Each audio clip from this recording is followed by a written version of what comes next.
Hai Sobat Aspirasi, balik lagi di Aspirasi Podcast. Nah, barengan sama Alfi dan Viva kali ini. Dan tentu ya Sobat Aspirasi, di Aspirasi Podcast kita selalu menghadirkan narasumber yang luar biasa, yang achievementnya gak cuma di lokal tapi juga sudah internasional. Dan kebetulan ya Sobat Aspirasi, kali ini Aspirasi Podcast kedatangan mahasiswa teknik yang kemarin barusan aja mengikuti lomba World Young Investor Exhibition di Malaysia.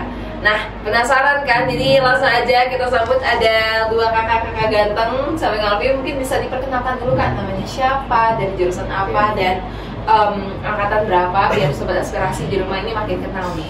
Oke, halo Sobat Aspirasi, kenalin aku Filza, my full name is Muhammad Filza Zulfakar. Aku dari angkatan 2021, jurusan perencanaan wilayah dan kota. Kenalin semuanya, Sobat Aspirasi, nama aku Andreas Tabarat, biasa dipanggil AHA. Aku dari Departemen Perencanaan Wilayah dan Kota, angkatannya sama 2021. Oke, berarti dari Kak Filza sama Kak AHA ya? Kak Andre juga. Oh, Kak Andre, soalnya Andres. Kak Andre ya? Oke, Kak Andre ini dari PWK ya? Perencanaan Wilayah dan Kota, ternyata itu masuk fakultas teknik ya. Dan kemarin ini baru saja mengikuti World Young Investor Exhibition. Invention Exhibition tahun 2024 di Malaysia. Nah, mungkin bisa dijelasin sedikit nih Kak, itu acaranya seperti apa nih? Oke, jadi kalau WYIE ya, aku singkat aja ya. Iya. WYIE itu sebenarnya acaranya itu format acaranya adalah berupa sebagai pameran. Jadi di sana kita perwakilan dari berbagai negara, ketika selesai diseleksi kita membawa inovasi kita. Jadi yang kita bawa tuh harus berupa barang jadi atau konsep yang udah ada prototipe-nya. Jadi kebetulan kemarin kita membawa sebuah konsep aplikasi, di sana kita pamerkan. Jadi selain ada juri yang menilai, di sana juga kita bisa, sebenarnya itu ajang untuk mencari investor sebenarnya. Nah kan banyak perwakilan dari berbagai negara, banyak perwakilan dari berbagai perusahaan. Bahkan kemarin sempat ada salah satu perusahaan kereta api terbesar di Malaysia yang datang gitu kan. Jadi kayak buat nanya-nanya juga. Itu sebenarnya format acaranya seperti itu. Jadi secara basically dia kayak pameran. Oke.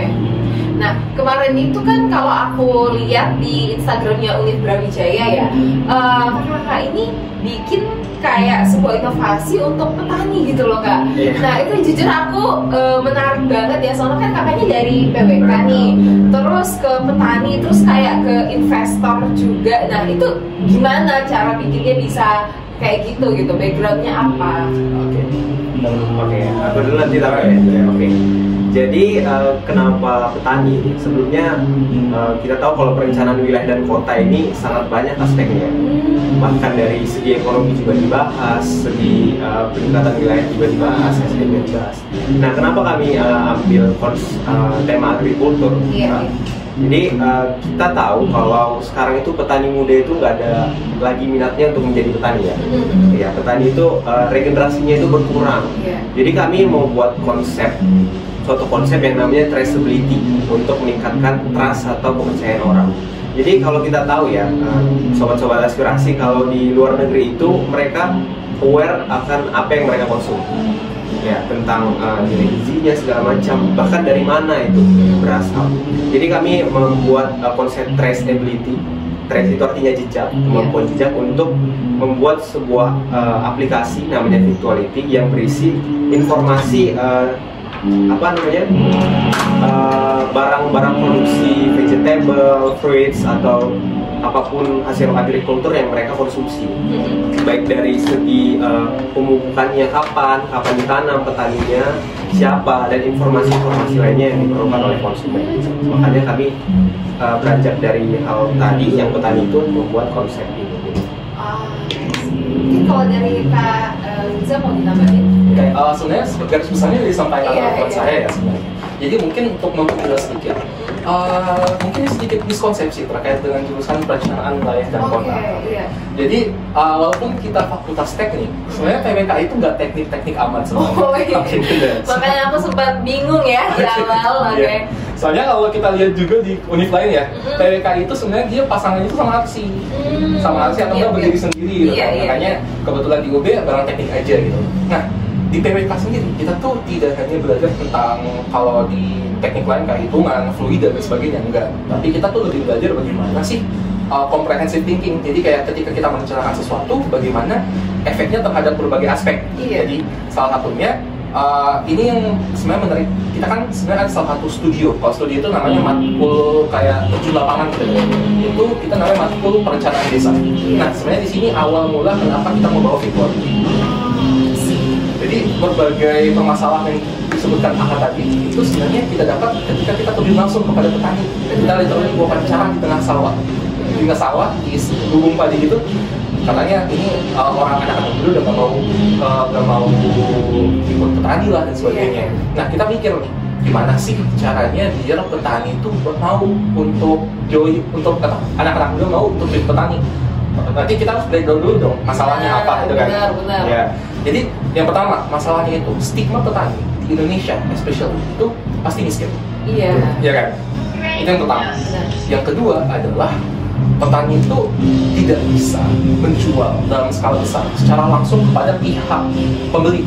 Jadi biasanya mereka tuh menjualnya ke tengkulak kan ya. Iya. Nah jatuhnya tengkulak ini punya kebebasan untuk memonopoli harga. Iya benar. Ini yang menyebabkan permasalahan pertama. Ini jadi lingkaran setannya itu. Keluar gitu ya. Lingkaran setannya itu terus-menerus. Petani nggak sejahtera, yang sejahtera tengkulak gitu. Padahal mereka nggak kerja, mereka terima aja. Nah jadi tujuan utama dari Fit Quality adalah yang pertama selain untuk memperbaiki stigma dan juga bertujuan untuk memberikan petani kemampuan supaya mereka tuh bisa menjual secara langsung kepada konsumer. Jadi ini masuk langsung ke detailnya atau nanti ada seksi sendiri? Gak apa-apa, bisa kalau bisa dijelaskan nggak apa-apa. Oke. Sip. Jadi kalau fitur utama Fit Quality itu ada dua kan? Ada namanya open market sama local market. Jadi open market ini sebenarnya tujuannya itu target marketnya itu difokuskan untuk kayak pembeli skala besar, contohnya supermarket atau toko grocery dan sebagainya. Jadi di situ petani, misal petani tahun ini panennya sekian ton, dia mau jual kayak 1 ton gitu kan, 1 ton kepada 1 ton, kualitasnya sekian. Nah ini penentuan kualitasnya juga ini ada di aplikasi kita. Penentuan kualitas padinya jadi kayak gitu kan. Berarti mungkin bahasan yang nanti aja gitu ya. Jadi pembeli bisa lihat nih kualitas padinya kayak gimana, track record perawatan padinya kayak gimana, petaninya siapa, track record petaninya gimana. Jadi kayak itu memberikan informasi ketenangan lah bagi konsumer. Jadi kayak gua paham nih apa yang gue beli. Iya kan? Gua paham nih. Tahu gitu ya kualitasnya juga dari mana gitu. Bisa dilanjutkan. Dan petani kan bisa langsung jual dan mereka yang menentukan harga kan. Jadi sistemnya kalau open market itu sistemnya apa namanya bidding, lelang. Jadi lelang. Jadi kayak di place ada sekian ratus kilogram yang dijual dengan kualitas ini, detailnya seperti ini, starting pointnya misal 5.000 per kilo. Jadi kayak orang-orang bisa mulai bidding tuh, mereka mau bidding berapa gitu kan. Dari situ, itu untuk open market. Kalau local market itu dia lebih ke skala yang lebih kecil. Jadi kan itu tadi kan buat toko grosir ya. Kalau kita nih sebagai mahasiswa biasa atau orang biasa yang pengen beli dan misal kita pengen cari, misal kan nggak terbatas di badi ya. Misal aku pengen cari tomat yang benar-benar organik, gimana sih aku cara tahunya? Di lokal market ini kita menunjukkan toko, kita kerjasama sama toko lokal. Di situ petani bisa masukkan barangnya situ. Jadi kayak orang-orang yang pengen beli dari petani ini bisa langsung ke situ aja. Gitu. Dan memang ya sobat aspirasi, kadang suatu invention itu muncul karena adanya problem ya kayak. Dan problem ini juga jadikan suatu kesempatan bagi Kak Filza dan juga Kak Andre untuk bikin yang namanya suatu aplikasi ya Kak, Fit Quality. Dan tapi aku bingung, kayak agak kepo gitu, Fit Quality ini sudah dicoba belum sih kayak di petani-petani khususnya di Malang gitu so far? Sebenarnya kalau saat ini kita sedang mempersiapkan untuk piloting project ya. Gitu. Nah, kita masih tahap persiapan piloting project. Sebenarnya salah satu alasan kenapa kita ikut WIE juga ini sebenarnya selain untuk meningkatkan namanya Fit Quality juga, tapi itu juga untuk sebenarnya kita pengen cari feedback kira-kira apa sih yang perlu ditingkatin dari ini.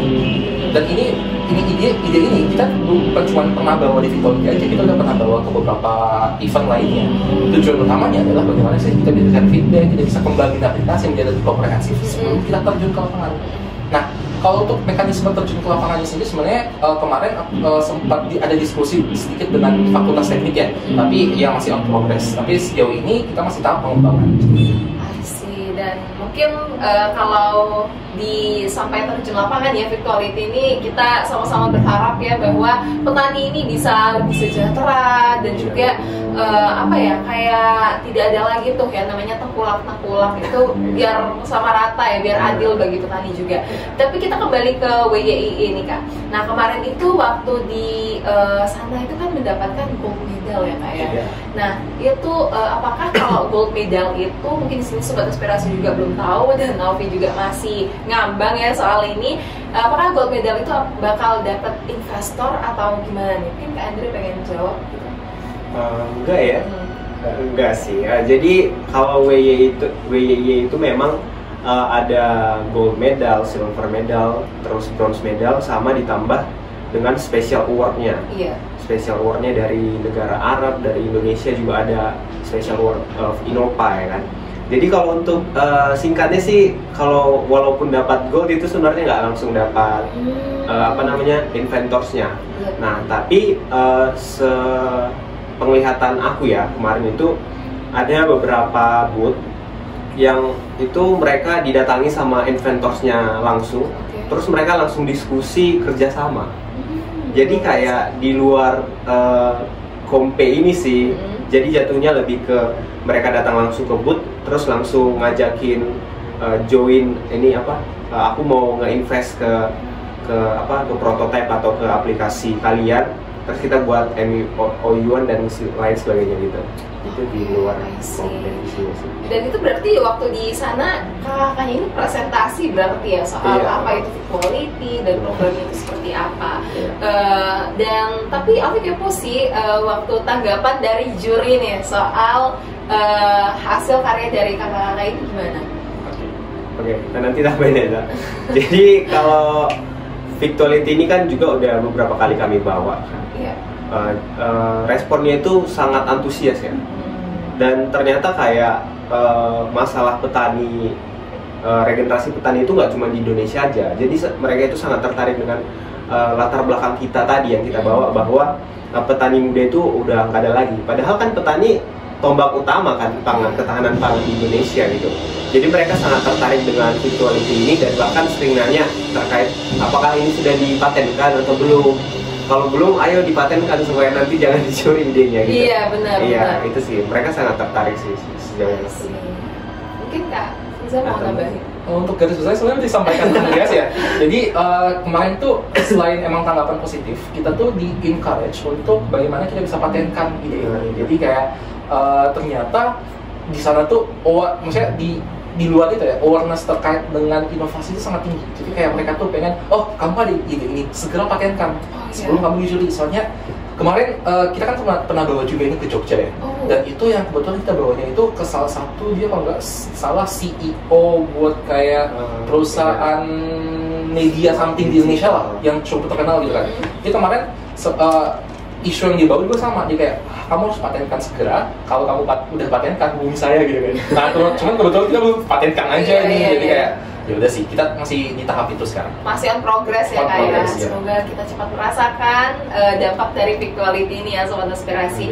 Dan juga aku pengen tanya nih kayak soal tentang challenge-nya gitu loh selama bikin Victuality ini apa aja. Pasti kan ada hambatan-hambatan gitu ya selama bikin ini. Nah itu gimana Kak? Dari dulu sebagai developer ini. Kalau challenge sih sebenarnya ini jujur ya, pengembangan ide Victuality sampai bisa di titik ini itu membutuhkan waktu sekitar hampir 2 tahun. Berarti bukan waktu yang cepet banget ya Kak ya? Iya, ini udah kalau kita bilang ini udah versi ketiga atau keempat sebenarnya yang kita bawa ke Malaysia ya. Dan kita bawa ke Malaysia itu udah versi ketiga dan keempat. Dengan rebranding juga? Benar, rebranding, pengembangan sistem dan seterusnya gitu kan. Jadi kalau tanya perjalanannya cukup lama, yang pertama. Yang kedua adalah apalagi sebenarnya kalau salah satu tantangan untuk WYIE sendiri sebenarnya kemarin itu dipersiapkan bagaimana kita bisa berangkat sih katanya. Ini cukup drama juga sih sebenarnya jatuhnya ya. Oke. Soalnya kan biaya alhamdulillah di akhir kita tuh alhamdulillah di cover semua oleh dekanat dan departemen, alhamdulillah gitu kan. Cuman perjalanan menuju ke situ, bagaimana kita bisa dapat duitnya, bagaimana kita datang langsung ke kayak bendahara dekanatnya gitu kan, untuk bisa dapat dana itu yang sebenarnya kayak salah satu cerita tersendiri lah kalau bisa bilang ya, cerita tersendiri. Itu selain itu juga mungkin dari kesibukan ya. Kan kalau ya dari semua anggota tim kebetulan punya kesibukan masing-masing. Seperti kalau mungkin yang Ryan, saya ketua tim kita kan sekarang menteri juga, menteri menteri EM juga, aku kebetulan juga handle beberapa organisasi dan seterusnya, begitu Andreas. Jadi bagaimana kita nyesuaiin waktu sih salah satu tantangan utama juga. Selain itu paling bagaimana kita mempersiapkan sih, misalnya mempersiapkan mental gitu ya. Saya kan jatuhnya ini udah di panggung internasional, jadi kayak persiapan mental bagaimana kita presentasinya nanti dan seterusnya. Kurang lebih seperti itu sih Kak.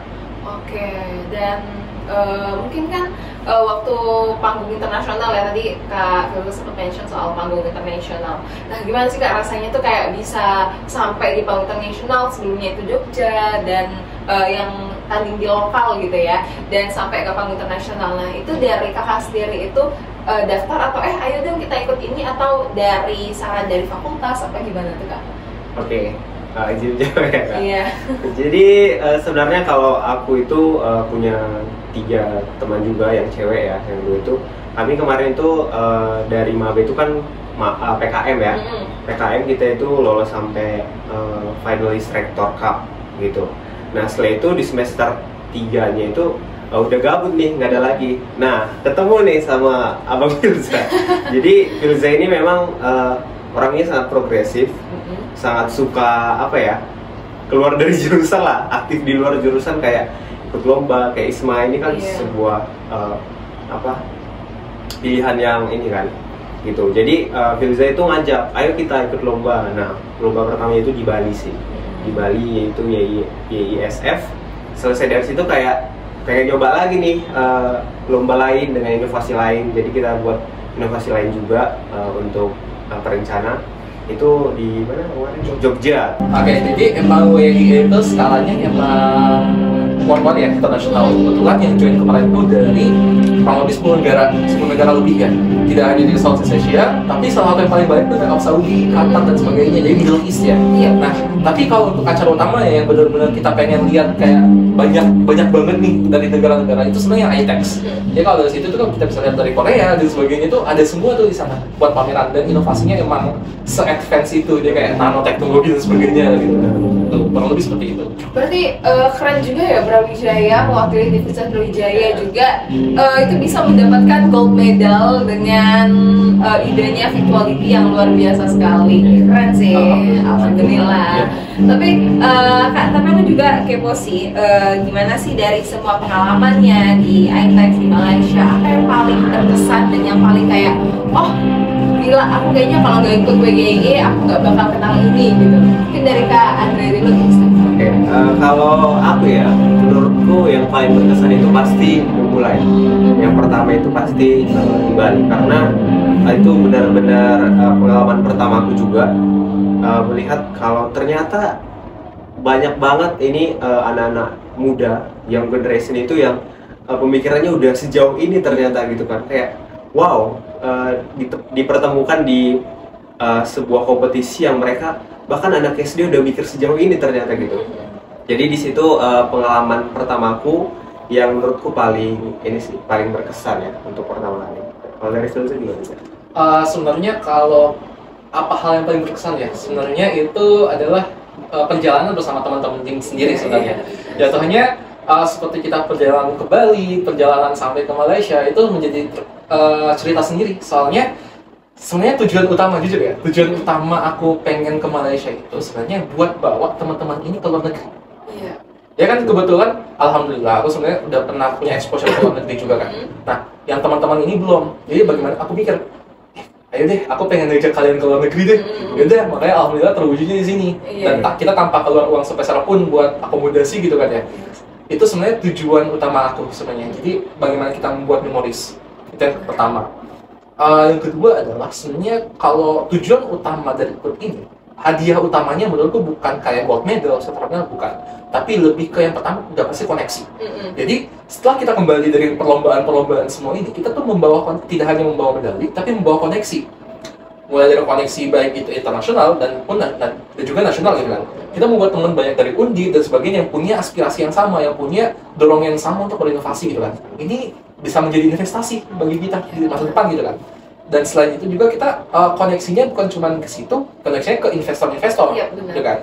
Sebenarnya kalau ditanya hal yang paling berkesan itu sih tadi pengalaman sama teman-teman dan juga koneksi yang dijalin. Gitu. Tapi ini menarik banget ya Sobat Aspirasi buat kita bicarakan. Mungkin dari Kak Andre tadi soal memulai. Memang memulai itu susah ya Kak ya. Dan iya bener banget, step pertama itu membangun itu hal yang paling susah kalau kita pengen meng-create sesuatu yang bisa dibilang kayak luar biasa, amazing kayak gitu. Dan memang dari yang aku pelajari dari Kak Filza, memories ya Kak ya. Memories itu suatu hal yang bakal jadi di catatan perjalanan hidup kita, yang bakal kita kenang. Dan juga gak kalah pentingnya adalah relasi. Mungkin Kak Filza juga ketemu sama banyak orang kenal dari internasional gitu, atau investor-investor luar negeri, gimana selama di sana sempat kenalan? Oh iya, cukup banyak ya, sampai energi sosial saya habis ya. Jadi itu salah satu hal yang perlu disiapin juga tuh, energi sosial. Soalnya kan kita jadikan pameran ya, jadi kayak banyak booth ya, kayak booth itu banyak berjejer di satu aula yang sangat besar gitu kan. Jadi kayak ribuan orang tuh bisa aja dalam satu hari itu bisa ratusan orang yang datang ke booth kita. Oh, buat mempresentasikan, memperkenalkan ini apa gitu ya. Memperkenalkan dan ulang-ulang terus gitu kan. Jadi kayak kalau ditanya relasi banyak banget, sudah pastinya banyak banget. Mulai dari kalau Indonesia sendiri, dari Undip, dari UMM teman kita. Ya UMM banyak juga sebenarnya yang ikut UMM dan sebagainya gitu kan. Kalau dari luar, mungkin dari universitas luar, kemarin kita sempat interaksi juga sama kayak Special Forces-nya Korea dan mereka bawa inovasi buat militer something like that gitu kan. Jadi kayak itu sih sebenarnya kalau untuk relasinya gitu. Berarti ikut WI ini such a wonderful chance banget ya buat memperkuat relasi, kenal sama orang-orang. Dan jujur Alfi iri sih Kak, kayak iri dengan pemikiran orang-orang gitu kan. Karena kan orang itu punya pemikiran yang kayak out of the box dari luar negeri gitu kan. Tadi yang dari Korea soal militer gitu kan. Terus dari Brawijaya juga bikin virtuality buat petani, itu merupakan pemikiran yang sangat luar biasa kerennya juga pastinya. Tapi waktu kemarin pengerjaan, kita kembali sedikit ke pengerjaan virtuality, itu kan dari pertanian, berarti dari kakak-kakak dari teknik ini cuman mengerjakan bagian untuk aplikasinya aja gitu ya. Kalau petani kan ada fakultas pertanian gitu. Nah berarti itu kakaknya cuman mengerjakan bagian apa sih? Konsepnya aja gitu ya. Jadi kita tuh ya yang tadi disebut Andreas, kita tuh mengembangkan konsepnya, ya sistemnya. Jadi mungkin kan tadi aku sempat bilang kan ada salah satu fitur yang dimana kita bisa menentukan perbedaan kualitas. Tapi itu sebenarnya itu jatuhnya penelitian yang lain lagi. Soalnya itu harus kerjasama dengan pastinya fakultas. Iya, kayak lintas fakultas lagi gitu ya. Iya benar. Makanya untuk ini kita fokus yang pengembangan sistem traceability-nya sama konsep aplikasinya, UI UX-nya kayak gimana. Jadi yang kita bawa kemarin tuh udah sampai prototype UI UX-nya. Jadi kayak aplikasi udah bisa jalan dikit lah gitu. Seperti itu. Semoga ntar bisa kerjasama dengan Fakultas Pertanian ya, biar lebih matang lagi konsepnya. Dan ini semoga bisa menjadi mengglobal juga, mendunia. Semoga ntar bisa masuk TV nih Kak. Di up lagi nih tentang virtuality-nya. Dan tentu ini berlima kan Kak, berarti buat WYI. Ini Kak Ryansyah, Kak Andre, Kak Filza, dua lagi siapa berarti? Dua dia sama Kak Elvi. Oke, itu berarti satu angkatan semua. Iya, satu angkatan. Nah, next apakah pengen bikin gebrakan lagi nih Kak? Oke. Sebenarnya itu kalau itu kita belum tahu ya. Soalnya sebenarnya salah satu asal utama juga kenapa kita ikut yang ke Malaysia itu sebenarnya closingan jatuhnya. Closingan buat lomba. Iya. Saya kan kebetulan aku sama yang Elvi ini juga yang harus berangkat buat ISMA kan. Sebenarnya ada satu teman juga yang buat ISMA juga yang di tim. Dan yang lain mungkin ada udah mulai magang, ada mulai skripsi dan sebagainya. Jadi kayak sebenarnya itu closingan sih jatuhnya kemarin. Tapi who knows, mungkin setelah kami balik dari ISMA nanti atau dari selesai magang semua nanti bakal ada inovasi. Betul. Dan mungkin abis lulus ya kali bikin tim lagi, buka buat gebrakan lagi. Nah tadi kan kakak ini kalau affiliate itu kayak lumayan aktif gitu ya, lomba, juga organisasi juga nggak sih kak jatuhnya. Nah tapi mungkin Afi di sini pengen nanya nih, mungkin pengen memberikan inspirasi kepada Gen Z semua yang sukanya rebahan kayak, aduh aku tuh takut mau mulai lomba gitu, jadi aku takut mau mulai dari mana. Nah apakah ada inspirasi nih dari kakak buat yang namanya memulai biar lebih aktif gitu membranding diri? Mungkin dari kak Andri. Sesuai sama jawabanku tadi ya, langkah pertama. Jadi untuk sobat-sobat aspirasi, kalau dari pengalamanku ya, memang kalau kita ingin memulai sesuatu itu kan kita butuh merubah pola pikir. Yang namanya perubahan itu pasti nggak enak kan, perubahan itu pasti dari kita yang mager-mageran, terus kita didorong untuk kerja keras, itu pasti susah banget. Tapi yang aku pahamin dan yang aku pegang bahwa kalau kita nggak melangkah sekarang, kapan lagi gitu, ya kan? Kapan lagi? Mending kita berada di orang-orang yang punya pemikiran yang hebat kayak aku bilang tadi. Bahkan anak SD pun udah sepintar itu untuk membuat sebuah inovasi, daripada kita berada di zona nyaman kita sendiri itu. Dengan kita berada di orang-orang yang mau berkembang, kita cari teman kita yang mau berkembang, kita juga pasti akan terdorong untuk mencapai tujuan yang sama gitu kan. Jadi mungkin untuk sobat-sobat aspirasi, apalagi khususnya untuk mahasiswa Brawijaya ya, kita kan tahu kalau mahasiswa barunya itu didorong untuk PKM, itu pasti udah terpola pikir lah untuk membuat inovasi. Nah jangan takut untuk mengikuti lomba yang ada gitu. Ikuti aja lomba yang kalian minati, yang kalian topiknya sesuai dengan basic kalian, itu coba aja gitu. Karena kita nggak tahu sejauh apa kita akan berkembang gitu kan kak. Jadi menurutku start mulai sekarang aja. Oke, sebenarnya pertanyaan yang cukup berat ya. Kalau ditanya terkait dengan saran kepada sobat aspirasi, satu hal yang bisa aku sampaikan, aku berikan kepada sobat aspirasi adalah yang pertama gini, teman-teman, untuk menjadi mahasiswa aktif atau untuk mengeksplor diri kalian, itu caranya banyak banget.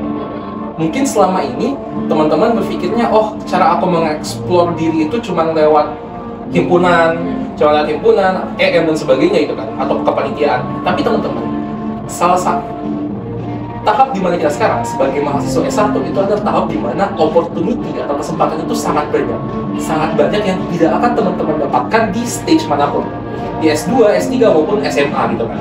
Jadi aku harap teman-teman bisa memanfaatkan kesempatan ini sebagai 4 tahun kita di Universitas S1 ini, Brawijaya, itu untuk manfaatkan semua potensi yang ada, kesempatan yang ada. Saranku yang pertama adalah teman-teman menentukan tujuan. Jadi teman-teman harus tahu nih, mulai dari semester 1 bahkan, teman-teman tuh, kebetulan aku mentoring beberapa maba terkait dengan bagaimana how to survive in university, bagaimana berkembang gitu ya. Teman-teman harus tentuin tujuan. Teman-teman pengen achieve apa di univ ini? Teman-teman pengen fokus ke pengalaman kerja kah, pengalaman riset kah, atau sebagainya. Itu yang pertama. Setelah teman-teman punya tujuan, teman-teman merancang nih, oh misal seperti aku bisa di tahap seperti ini. Itu aku nyoba berbagai hal sebelumnya. Aku sempat di MUN, aku sempat di penelitian, sekarang aku ada di consulting sekarang ya. Jadi just try. Jangan takut untuk mencoba, jangan takut untuk gagal, mumpung masih muda. Jadi teman-teman tentukan tujuan teman-teman, goalsnya seperti apa, dan cari orang-orang atau lingkungan yang bisa mendukung goals teman-teman tersebut. Itu yang penting. So insightful. Jawabannya so insightful and so inspiratif juga buat kita semua ya, sobat inspirasi. Yang bisa aku pelajari dari kakak-kakak ini adalah mulai aja dulu ya, mumpung masih muda, habisin jatah gagalnya. Apalagi kan kakak sekarang udah semester 6 ya, angkatan 21. Itu pasti dari maba itu sudah memulai nih sobat aspirasi, udah memulai langkahnya ini mau kemana gitu kan. Kuliah di universitas ini mau dibawa seperti apa begitu. Jadi buat kamu nih sobat aspirasi, apalagi ya Gen Z, jangan takut buat capek gitu ya, pasti harus ada yang dikorbankan gak sih kak pasti iya pasti. Terus sampai titik ini juga pasti ada yang dikorbankan. Jadi make sure apapun itu ya kamu tetap semangat pastinya ya Sobat Aspirasi. Jadi kok aku ini ya jadi kasih closing statement. Oke deh, last nih Kak, aku pengen dengar closing statement dari kakak-kakak aja dikit aja untuk nge-wrap up topik kita kali ini. Dari Kak Andri mungkin bisa. Oke, closing statement gue ya. Iya. Dikit aja. Oke, mungkin pesan lagi ya kepada para teman-teman sekalian. Sekali lagi jangan pernah menyerah, jangan pernah takut untuk mencoba, kembangkan apa potensi dalam diri kalian. Aku yakin kalian itu berharga dan punya value-nya masing-masing, tinggal dikembangin aja, cari teman-teman yang bisa gabung dan meningkatkan apa yang kalian impikan gitu sampai saat ini. Harapannya kalian juga bisa mencapai